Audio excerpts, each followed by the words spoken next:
The moving truck had barely disappeared around the corner when the little handwritten note taped to my front door caught my eye. It contained only 6 words, yet they shattered something inside me that I hadn't realized was still holding on. Thank you for every smile. Goodbye forever.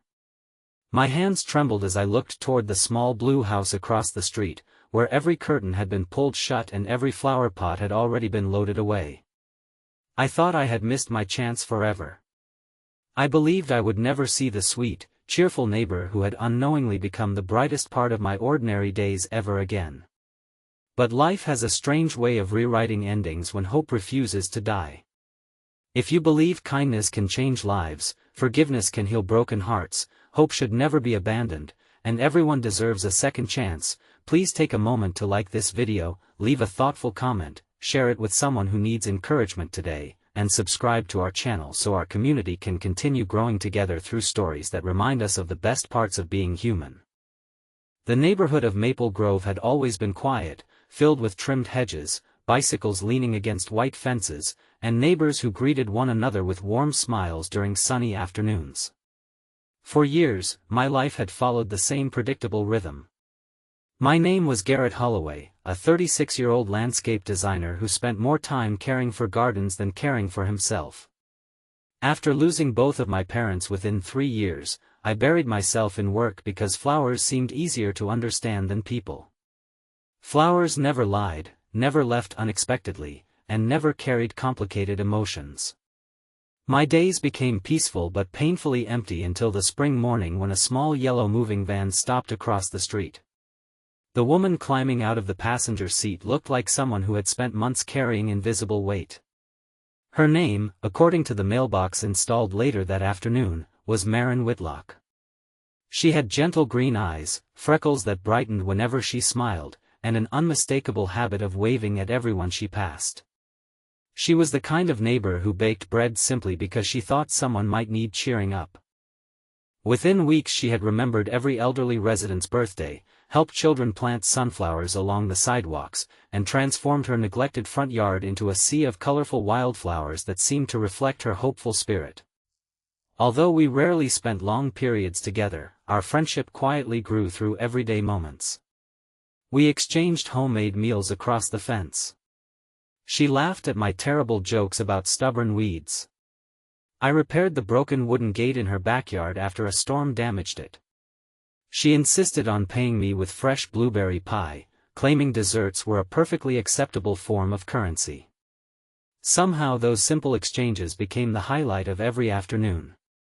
Still, I sensed sadness hiding beneath her cheerful personality.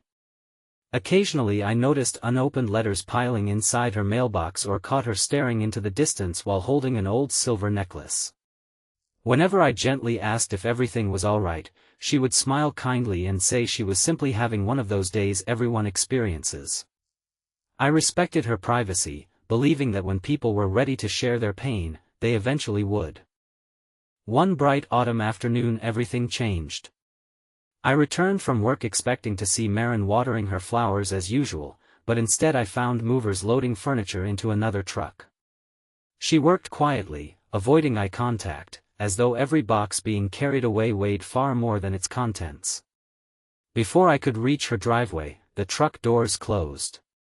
She climbed into the passenger seat without looking back. By the time I reached my own porch, the only thing waiting for me was the note she had left behind.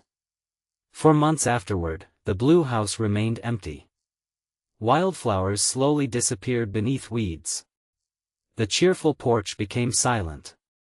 Every afternoon I instinctively looked toward the empty driveway before remembering she was gone. Friends encouraged me to move on, insisting neighbors came and went all the time. But something about her sudden disappearance never felt complete. I kept the note inside my desk drawer, reading those 6 words more often than I cared to admit. Nearly 2 years passed. One warm spring afternoon, while trimming roses outside a client's home, I received a phone call asking whether I could return home to sign for an unexpected delivery. I finished early and drove back through familiar streets. As I turned onto Maple Grove Lane, my heart nearly stopped. A familiar woman stood beside the old blue house. She looked older, her smile softer and touched by years of hardship, but there was no doubt it was Marin. Yet she wasn't alone.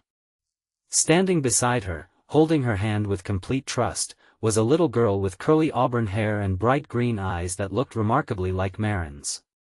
The child couldn't have been older than 5. For several long seconds I simply sat inside my truck, unable to understand what I was seeing. My mind raced through impossible explanations. Had she married?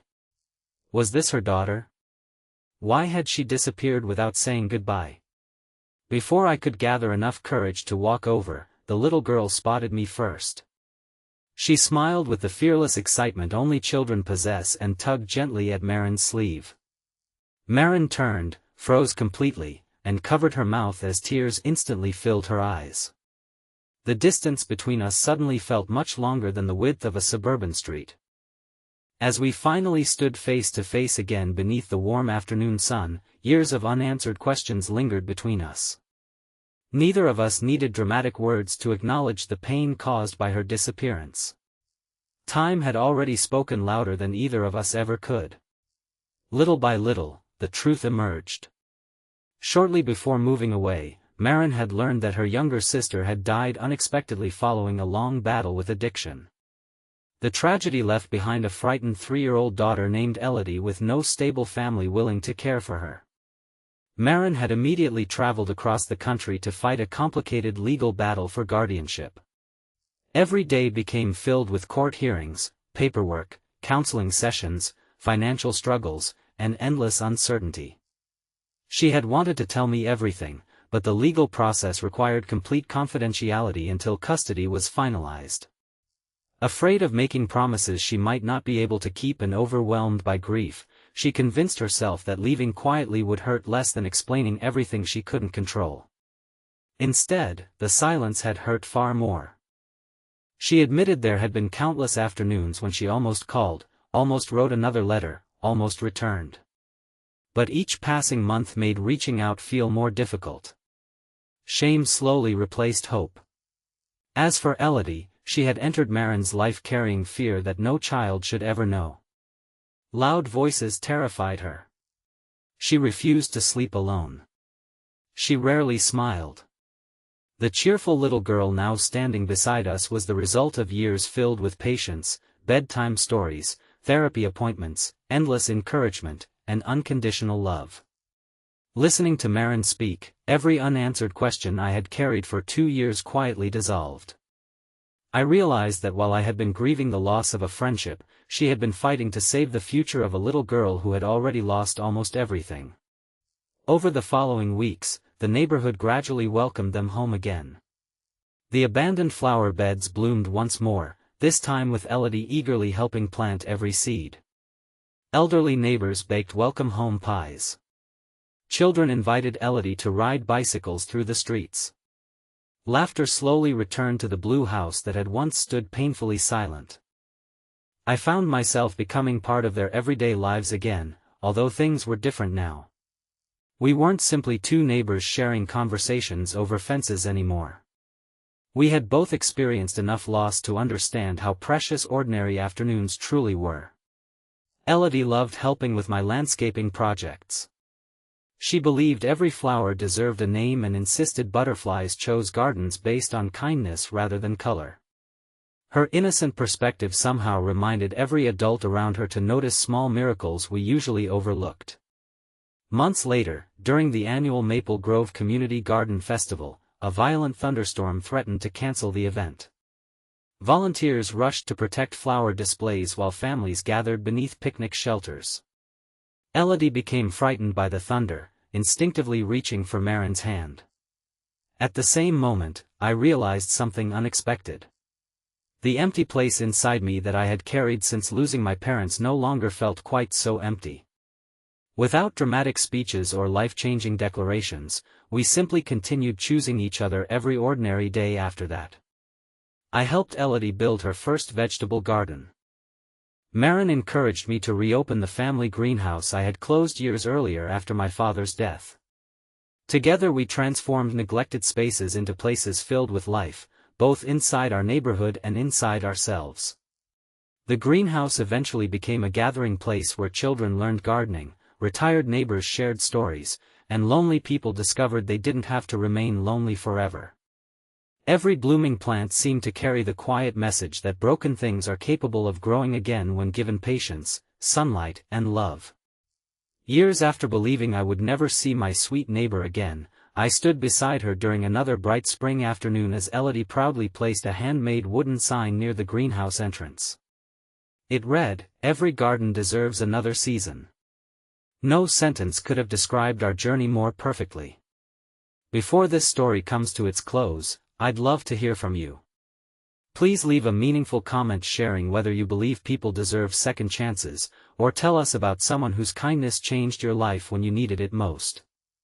Your words may become the encouragement another viewer has been waiting to read.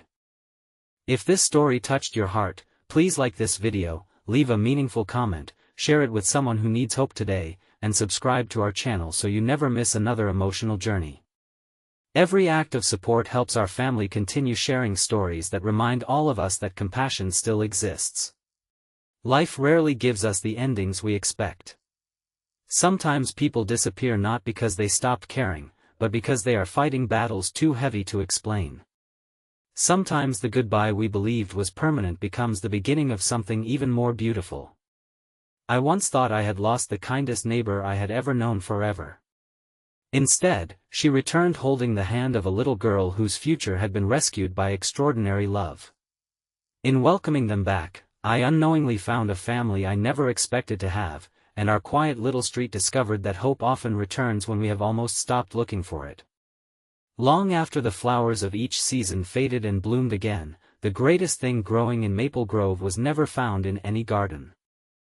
It lived in hearts that had learned that love shared with others is never truly lost, only waiting for the right season to bloom again.